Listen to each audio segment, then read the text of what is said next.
জামায়াত ইসলামীর আমির ডাক্তার শফিকুর রহমানের x account হ্যাকের ঘটনায় বঙ্গভবনের সহকারী প্রোগ্রামার মোহাম্মদ সারোয়ার আলমকে আটক করেছে ডিবি।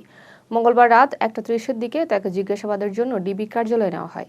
রাজারবাগ পুলিশ লাইন সংলগ্ন সরকারি কোয়ার্টার থেকে তাকে আটক করা হয়। জিজ্ঞাসাবাদ শেষে আইনগত ব্যবস্থা নেওয়া হবে বলে জানিয়েছে পুলিশ।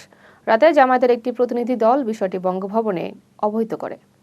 শেরপুর ৩ আসনের জামায়াত মনোনীত প্রার্থী ও জেলা সেক্রেটারি নুরুজ্জামান বাদল মারা গেছেন।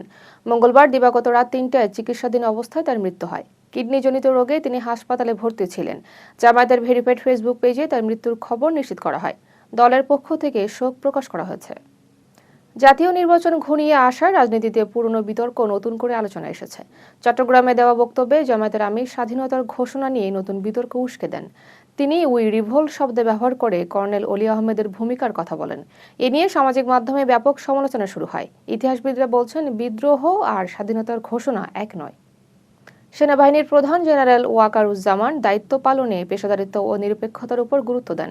শরীয়তপুর পরিদর্শনে গিয়ে তিনি এ নির্দেশনা দেন। নির্বাচন ও গণভোটকে শান্তিপূর্ণ করতে সমন্বয়ের কথা বলেন তিনি।